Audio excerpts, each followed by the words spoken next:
Humanity would never consider Earth a trash planet. Death world for sure, but never trash. However, this other sentient species of the universe had been using other planets as trash worlds for centuries, and trash worlds are exactly what you think. A place to leave things that they have no further use for, no matter how large or small.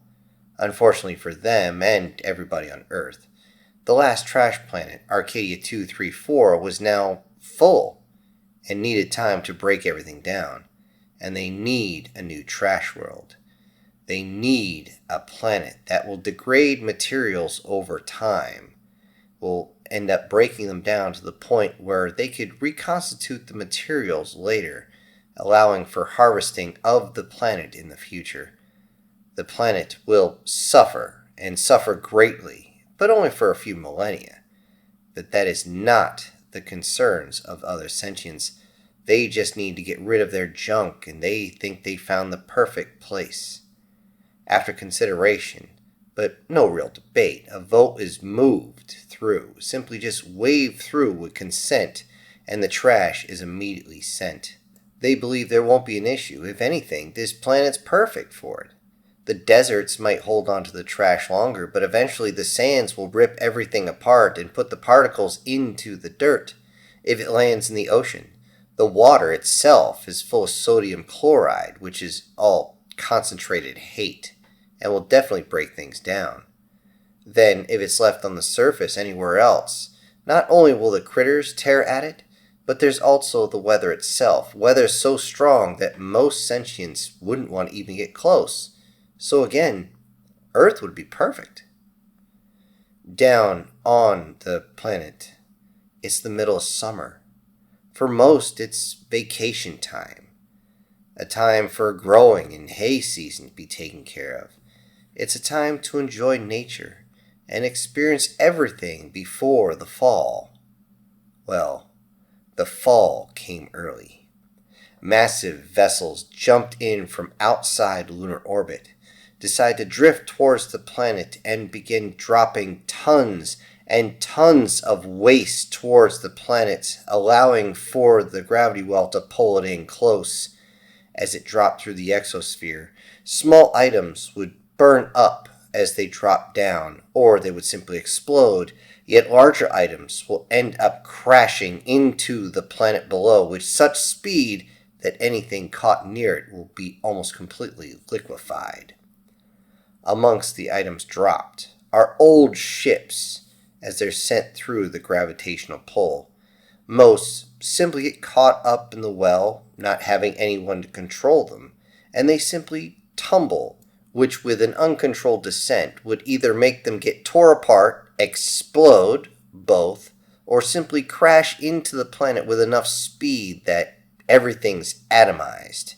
For a few, they still have their internal emergency systems activated, and this meant that they would crash land on the surface of the planet, yet it'd still be a crash landing. Those on the surface believed they were being bombed and scrambled everything they could. Aircraft left the surface.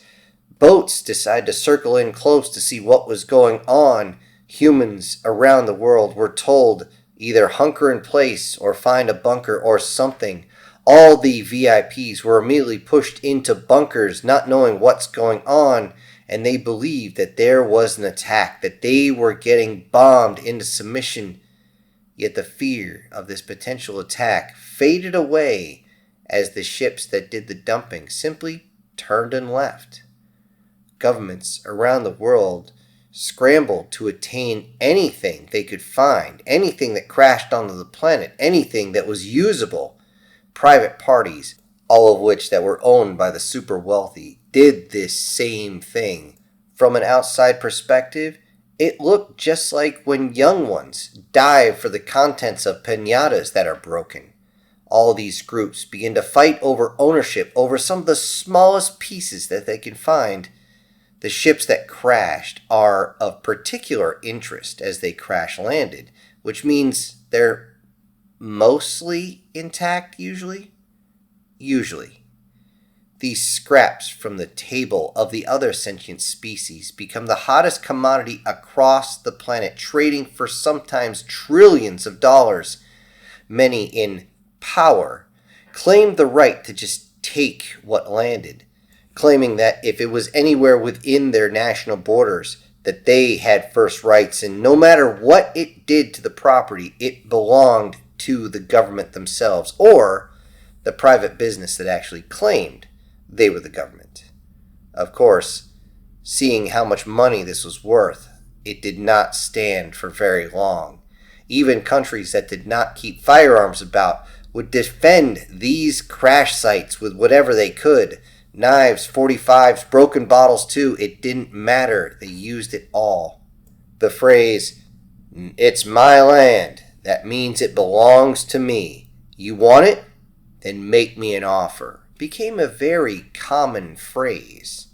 In fact, farmers used this often, as since they had very large parcels of land, they became the ones with the highest chance of catching some sort of debris that they could trade off, sell off, do something with it.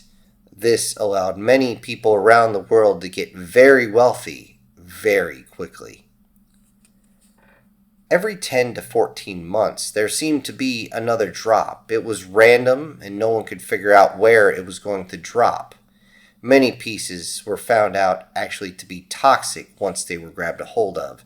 Sometimes they were highly radioactive, other times just touching them had chemical components that would kill you within minutes.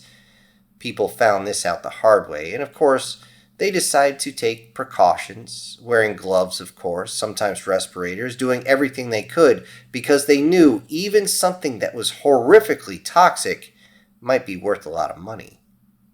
This changed the outlook from a gift to a curse, unfortunately, as many times these toxic materials would land in an area where crops were growing or some other food source was about, whether it was grown or crawled or what have you. Still, everybody would run towards what it was, as the introduction of new technology and the potential payout for said technology made everybody run, trying to be first, defend, and grab what was known nowadays as the drops. It was around this time, an older man that really didn't care much about all of what was going on, only wanted to live quietly. He lived an exciting life, and he just wanted everything to be quiet for him. He had a piece of land in the more rural area that seemed to work for him. Not too big, not too small, something that he could handle. When he received the alert that there's probably going to be a drop around his side of the world, he just went inside, got a cup of coffee, and walked out to see the show. He looked up to the sky as items exploded or burned up in the atmosphere. He watched. To him, this was a daytime fireworks display. And as he watched, he noticed something in the distance. It wasn't quite smoking. Was it steaming? What was going on? But whatever it was spiraling. It was like a plane, a dual-engine plane, was slowly spiraling down, as though it couldn't stay aloft, but it only had one engine, and that engine was on full, spinning it around more and more and more. He watched and suddenly yelled, "Oh, fuck!" and dropped his coffee as he realized it was going to crash really, really close. He had no place to run, so he just braced himself as best he could and watched as the ship crashed through the trees and then slid right past his house and got caught up in the fences around his garden and his chicken house. That is, after it slid right through the pig pen and now has fresh feces and blood all over it. I guess no fresh bacon this year. As the strange thing came to a halt, he ran inside, grabbed a shotgun and his tool belt. He hurried to the ship, making sure that he had a round chamber just in case, and that's when he looked at the ship design. He thought it almost looked like a human design. It was long and angular, with a piece that was almost like an engine compartment towards the back. It kind of seemed like it opened up more, but he didn't see any thrusters or anything like that. It was odd. He walked up to look at it and saw that the side had been torn open in the crash, but it didn't look like it had a lot of burn marks on it, as though it didn't tumble down. He then covered his face with a cloth with his spare hand, just in case there might be some sort of toxicity coming out of it. He climbed inside slowly from where the hull had been torn open, and he was surprised at what he saw. He realized that he had entered a cargo hold of all things, but on the walls were pods. Pods full of a species he'd never seen before. These pods were clear. It looked like they were designed by some sort of science fiction writer. He could look in to see each of whatever these creatures were, and they seemed to be asleep. He looked and saw that they're very similar to humans, but with a different shade, so to speak. More like a blue, or is that purple? It's odd. He thought to himself, aren't they supposed to be green? But purple is the absence of green. What am I looking at? He also looked into the pod and showed the bodies, and turns out when they're in these pods, they don't wear anything. He looked at them and realized the only hair they had was actually coming out of the head just like a human, but no eyebrows or eyelashes or anything like that. He got another quick look and realized, oh, there's males and females. Okay. He also looked close and saw that many showed signs of damage, cuts and bruises, but that didn't make sense. Why would they have cuts and bruises? They were inside these pods the whole time, and it looks like their bodies couldn't move. He even grabbed one of the pods and tried to shake it. Yeah, it didn't move. What the hell's going on? Not knowing how to wake these creatures, he continued to the bow of the ship. He was surprised that he actually found the bridge there, and it's set up very strange. There was almost no additional controls beyond the main command couch. It was strange to look at. He figured it'd be like some sort of sci-fi vessel that he saw in those old TV shows, where there's 20 or 30 people inside, or at least about 10, multiple helmsmen, or maybe somebody there with an earpiece ready to answer the phone. But no, just one. This was weird. Looking around, he saw no additional personnel, but what was really strange was most of the systems were still functioning. He could see on all the readouts, lights were glowing all the way around. The lights were even flickering over his head. But lights were also flickering in some sort of unknown language on the displays, saying something. He couldn't read it, as it looked like runes or maybe glyphs. This was strange. He looked around one more time to see if he missed anything. Keeping the handkerchief across his face, he continued back into the craft and headed to the rear to make sure nothing else was there. Then he entered what he thought was the engine compartment. He was actually surprised how easy it was to get back here, as the doors, they still functioned, but why weren't they locked? This was really strange. Of course, pretty soon he's going to have to go through the hatches, but what the hell is going on here? Entering the engine room, he suddenly got a strange feeling. Something he hadn't felt in a long time. It's as though something's watching him. But not as though something's behind him, but something is gazing directly at him. Something is calling out to him. He thinks that this is similar to the feeling he gets when he goes someplace haunted. What the hell is going on? I shouldn't feel this way, he thinks to himself. He sees the large device in front of him and starts looking for buttons, switches, levers, anything to tell him what the hell is going on, but there's nothing.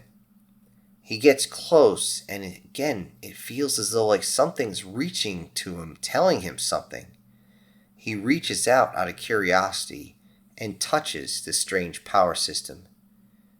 Then he feels something pulling away. He's like, what the hell was that? As he starts pulling away his hands, he can actually see what looks like small tornadoes of energies towards the ends of his fingers and his palms, but as he brings his hand close and sees it more, he realizes that doesn't hurt. What the hell's going on?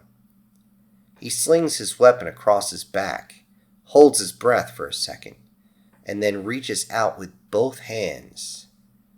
Feels something slowly flowing up his arms, but he can't see anything.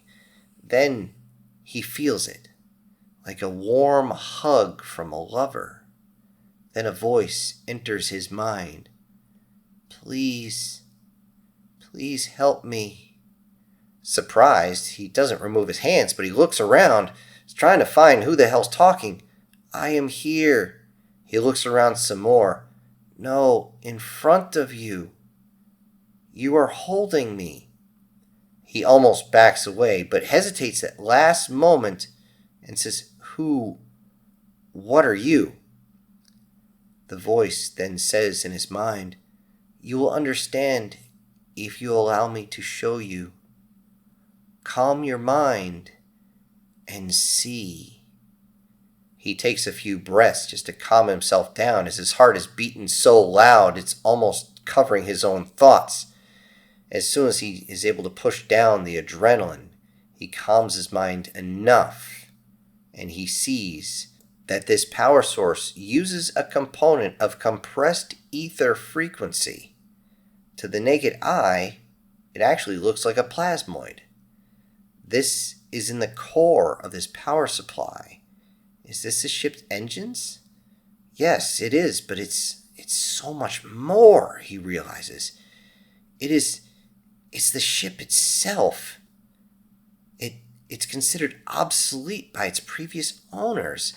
And she and her wait, what is this?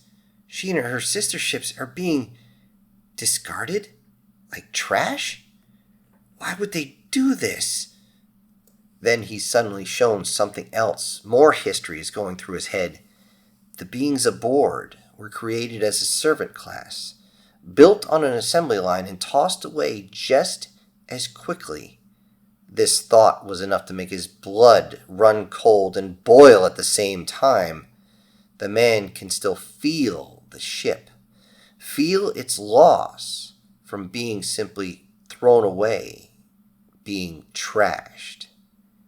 He can feel its care for the crew in the pods, worried that they are not going to survive if somebody just goes up and presses buttons and frees them really quick. It's a crew that has kept her functioning for so long, and that is why she overwrote the destruction protocol to save the ship. Unfortunately for her, she couldn't do anything about the manual overrides, which is actually the reason why the ship crashed at all. The man thought for a moment at all this new information. Then he said, could you link with my device here and create a video showing what those idiots are doing, throwing such wonderful technology and personnel away? At that moment, he could actually feel the ship's happiness. He continued, also, could you show me what I need to do to fix you and save the crew? Again, in that moment, he felt something. He felt the delight from her that was so giddy it was near orgasmic. He continued, saying out loud, before we continue, do you even have a name? She simply read off her designation number. The man didn't want to sit there and say this 700-digit numerical code. No, it didn't make sense to say anything like that. He thought for a moment, and as he was thinking about a name, he looked and saw the glowing green from the mainframe lines. Then he realizes that he's actually speaking with an artificial intelligence, and he grins, realizing something. And then he simply looks at the machine itself with his hand still attached and says, how about we call you Aya? After a moment's hesitation, she says, Aya, designation set. The video is posted by the end of the day. giving even more attention than a full ship crashed in a man's yard covered in pig's blood.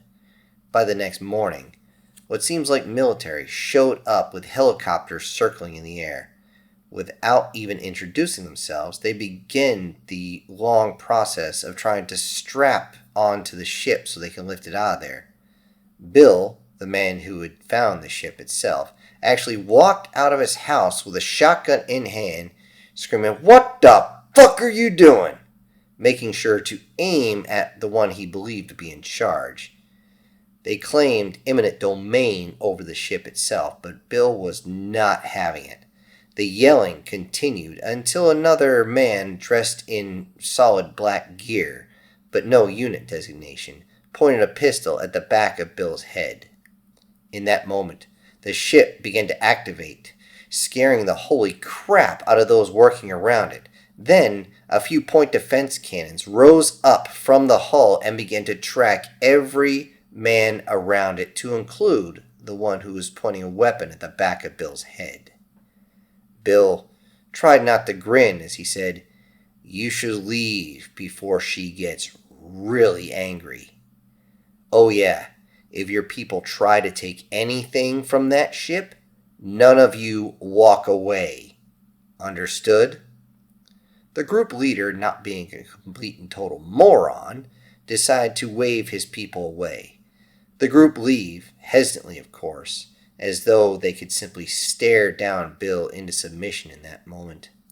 Bill and Aya worked together to create another video and post it of the incident in every single platform known to man, and shown how nefarious assholes will do anything to get what they want. After that, Bill didn't have much of a choice and had to sleep inside the ship at night to assure that he wasn't taken out in his sleep. Maybe somebody would shoot him, maybe somebody would fill his house with gas and light a match or whatever. Maybe somebody would even climb into his attic and somehow drip poison down his throat. Who knows? But he wasn't going to take any chances. A few family members actually arrived within the next couple days to help with the ship and to meet Aya. The youngest of the family actually enjoyed talking to her, learning lessons from her, and above all else, enjoyed her feelings. It seems as though she was just happy to get the attention to deal with the other humans. The government agents showed up several times over the next couple weeks in an attempt to claim the ship itself, claiming that they had dominion and everything else. Tried to claim department of this or permit for that or whatever other type of legal bullshit they attempted. But every single time, even though they tried to block it, somehow a video went out live. And they would get a call from their boss saying, "Knock it off, you look like a schmuck." Bill had a better idea than to ever talk to him. Once Aya was fixed, as in the actual ship itself, he and the crew that he was able to get out of stasis are going to be ready for the next time the aliens take a dump on our planet. Their job will be simple: to catch any ship on the way down that can be salvaged. He didn't even attempt to hide his mission, and when any military or government personnel showed up, they would always demand that he bring some sort of military person along, but Bill would always respond with the same sarcastic answer.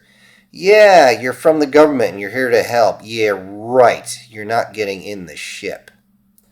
Aya herself was not a very large ship, so she could only save one other ship at a time, which means if she didn't have enough time to actually place a ship on the ground and go back for another one, well, then she's only saving one per drop. But one leads to two, two leads to four, four leads to eight, and so on. Many wealthy personnel, along with governments, got a hold of him, and they wanted him to hand over the ships that were caught. But Bill had a much better idea. Bill would actually surrender any information that the ships contain. The AI, the crew, and the ship itself will remain in his possession. Without a good reason to argue, they just went along with it. Especially since Bill made sure that he had public opinion on his side, He wasn't being an asshole about anything, he was just making sure that he was not bent over and taken advantage of. As the ship lifted off the next dump, Aya herself is shown in massive letters across the nose on both sides, along with a strange piece of nose art, a green humanoid wearing white. Thankfully, the old crew was able to work around inside Aya very effectively and could not only keep Aya moving around, but they knew how to take care of the other ships. After successfully capturing 1.5 ship, Bill's fleet actually begins.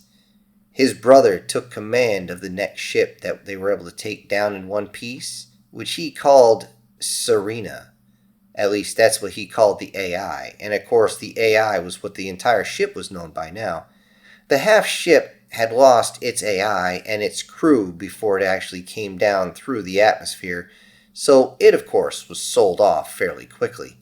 With the money, they were able to put up even more security to make sure no sneaky little assholes got on the property. As thought of before, 2 ships became 4, and this dance continued for almost a decade, during which time different countries began building their own ships, designing and getting everything ready. This was not an issue for Bill's fleet, as it's able to constantly upgrade over time, making Aya, Serena, and any others faster, stronger, or what have you. Which also aids in the fact that since Aya and the others are symbiotic ships, which means they link in directly with the pilot/captain, which means they could dance across the sky far better than any other human ship. The only thing that could possibly keep up with them, at least maneuverability-wise, is the F-22. Nobody really complained about this setup, especially since they were getting all this information and getting new technology to make their lives even better and healthier than they were before. Although things almost went sideways when an old destroyer was tossed away. Before it even reached Earth, Bill and the others rushed over to catch it. As they did, they were able to get it before it even got too far past lunar orbit. Inside, as they searched, they found a piece of equipment that they would really want to learn how to use. It was the biggest shock of all, as it actually had a small fabricating facility in it. Something that all they basically had to do was think about something and the onboard computer will figure everything out. With a little human input, which mostly came from the internet of course, the AI was actually able to do something they had been restricted from doing from the other sentients. Bill was the first one to allow it, and they were able to create humanoid bodies so that the AI are no longer restricted to the ship itself. With the ability to do this, now that the restrictions have been listed, the AI aboard this destroyer gave itself a very attractive body, and it already had a name given to it by its new captain. They called her Ava. Thankfully, the AI never had to ask why they were always referred to by female names, as it was very well documented across the internet that all vessels were referred to as she. Of course, they weren't above the idea of seeing how many of the male crew looked them up and down and basically went, wow. Though most governments demanded that the destroyer be handed over, the new captain, Bill's niece Julia, told them that the original contract will be honored and that's all. She could be very mean when she wants to be. Along with the new crew, fresh out of cryosleep, the destroyer Ava became the cornerstone of the new human fleet. With such a large ship, juiced up with any type of human technology they could cram into it, they realized they could grab multiple ships before they even entered the exosphere, which means they could build up the fleet even faster. Over time, Bill's fleet continued to expand and take criticism for it as well, yet he never surrendered any of the ships, not once, constantly referring back to the original contract. In time, which thanks to new technology, he has plenty of, he ends up with a family member on each of the ships, controlling them, and he has a fairly large battle group. A battle group of 9 destroyers, 8 frigates, 27 cargo ships like Ava, 51 corvettes, and hundreds of crew, all led by his family. At least family that he deemed ready and able to handle such a responsibility as their own ship. This is around the time a full battleship was sent to Earth to be scrapped. The alien automated ships didn't even seem to notice a group of ships that seemed to be waiting when they came out of whatever FTL they used. With an extreme amount of effort, they kept the battleship from crashing into the moon. Unfortunately, the AI that was inside of the ship had been torn out of it, meaning that Aya was about to get an upgrade. Seeing this new ship, governments around the world turned the citizenry against Bill and his family, claiming they would end up trying to take over the world. And after one of these interviews, after a long speech saying how Bill was going to turn the weapons on Earth, subjugate the entire planet to his own whims, and take all the women, all the money, all this, all that, Bill just sat there waiting and said, "Are you done?" When the one who had been telling him this was like, "Yes," he said, "Good. Now sit there and shut up, because I only have one question." "Well, what is that?" "Are you high, drunk, or stupid? Because those are the only 3 possibilities." Bill reminded them that Earth is his home just like everybody else. He wouldn't try to subjugate it. Everybody who tries fails miserably. Catching his composure because he was starting to rant, Bill told everybody that due to this insult, he and his family will be the first family of quote-unquote spacers. They had plenty of resources on the ships and the ability to collect the best salvage, and because of that, they would simply remain in space. They would only communicate through any type of media, making sure that everybody knew what was going on or talking to their friends down on the surface or whatever. But now, since the Earth didn't want them, they would just stay up there. During their time in space, the battleship itself was repurposed into a flying housing complex, not too dissimilar from some sort of cruise ship. Granted, on the outside it still had functioning weapons, and a lot of them, but inside was very different. Since Aya was going to become the AI heart of this ship, her original ship was actually redesigned slightly, just enough to make sure it could be held near the bridge as though it's some sort of captain's yacht, and also a type of escape vessel just in case. Once the battleship was completely redesigned on the inside, you could live in the lap of luxury for years, which they had to now, as they had to wait until Earth's collective consciousness would calm the hell down and unclench. 4 decades after Aya's cargo ship actually crashed and was taken in by Bill, another much larger battleship was sent to Earth to crash and burn into the planet. Bill and the others easily secured it with Aya, and inside they found a damaged AI. An AI that was having a crisis, as she had been told that she was nothing more than an obsolete model. Something that mentally they couldn't handle.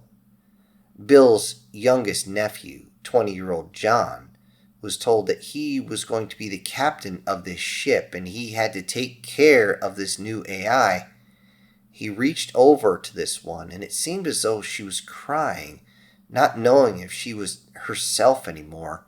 She had been sitting in dry dock so long, not speaking to anyone, that she didn't know if anything was wrong. So much of her might be wrong now.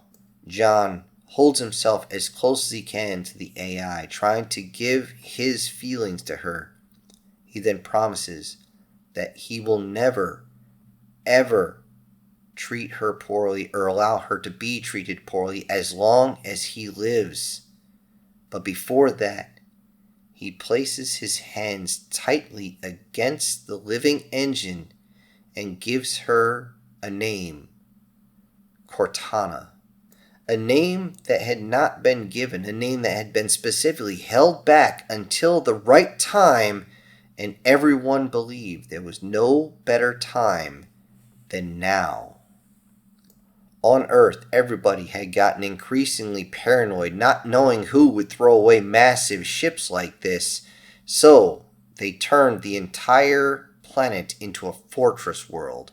Not as though they covered it with shielding, but it did have cannons and weapons all over the place, and even prepared to launch their new vessels that had finally been fully developed, upgraded, and would take off to the atmosphere and reach out into space. This new fleet wanted to salvage as well, and they told Bill and the others just as much. When the fleets finally met each other, everybody kept their weapons hidden and completely powered down, as this was not a fight, this was just a meeting. The officials from Earth actually wanted to meet aboard Bill's flagship, yet he told them it'd be much more comfortable if he ended up inside AI and talked their terms. Though they believed that this would just be the inside of another battleship with its cramped quarters and constant bulkheads, all the envoy, once they got on board, could see is a colony ship on the inside. It was amazing how the inside had been completely reset. It didn't look military at all, at least in the section they were at. They could see hallways stacked up high. There were large rooms that they found out were basically suites with their own hot tubs, showers, and massive beds that they wanted. They had all sorts of buffet food. They had any type of medical quarters they were going to need because they maxed out their technology as best they possibly can. The AI would even tinker with it, making it better in their off time. It was insane what they found. Eventually, they had to be calmed down and they were brought to the actual negotiating table. Bill met with everybody from Earth, along with the rest of the captains and the robotic form of their AI counterparts. Though most had known about this sort of thing, they were surprised to see a fully humanoid Cortana and an Aya that actually made them all pause, just as much as Serena and everybody else who was there. Bill finally got their attention and said, "As you can see, we've made some upgrades, not just to the ship, but also to our compatriots here. I need to preface this. Earth is our home, and we will protect it. And as such, we will continue to salvage what we can to stop the dumping from these ships from ruining the jewel that is our home world, our cradle world. This means that our forces, my family, will continue to grow, as will yours. Now, I don't know if it was fate that made whoever is out there choose Earth to take a dump on. All I know is they insult everyone here with their actions. I'm sure we agree. They even have the nerve to call our partners here obsolete."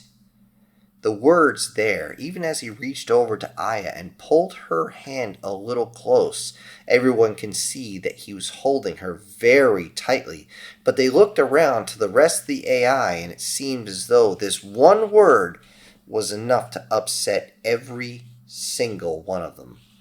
Bill continued, motioning to those that were stuck in the pods that had to be freed once they got a hold of the ships, as he said, "They also tossed away our crew like they're trash. A crew that not only shows how invaluable they are every single day, but a crew that is slowly growing in numbers." He paused there to let them understand that this crew was actually reproducing. However, Bill continued by saying, "Granted, they cannot reproduce naturally, not without medical assistance, but still." He let that hang again just a little bit before he continued once more. You came to this ship to bring terms, and it would be far too selfish of me to demand full salvage rights over an entire planet, regardless of the ships I have. So here is my offer. Take it or leave it, there is no negotiations. My family will move our fleet into geosync orbit over the Pacific Ocean. We will hold rights to anything on that quarter of the planet. Any vessels too large for you to handle, just contact us and we will assist. However, if we retrieve it, since you called, it belongs to us. And we would expect the same if we need to call you. Now, do you believe that this contract is fair? The video went out live to everybody, and no one really had any complaints except for a few politicians and super rich who believe they should control everything. However, they were superseded by the masses. Everyone believed the contract is fair enough, and the government's all signed. Now, without the threat from the surface, Bill and his family, and the AI, and the crew, too, can do something that they've been wanting to do for a long time. They can take turns going back to the planet themselves and see once again what they're fighting for. They can finally see their friends after so long. They can finally touch grass for once. And Bill is actually looking forward to seeing his farm one more time. And this time, he wouldn't have a giant ship crushing his pigs.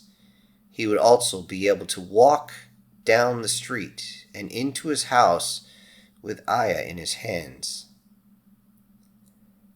As time passes, Earth fleet expands over time, not just from salvage ships, but also those that are built on the planet. Those shiny new ships sticking out from the older ones that are salvaged. And not only that, the ships built on the Earth begin to reach out to other planets, reaching to expand their territory to Mars, Venus, Io, and any others they might want to colonize. At that point, Bill and his family, they don't go. They stay close to Earth, their home.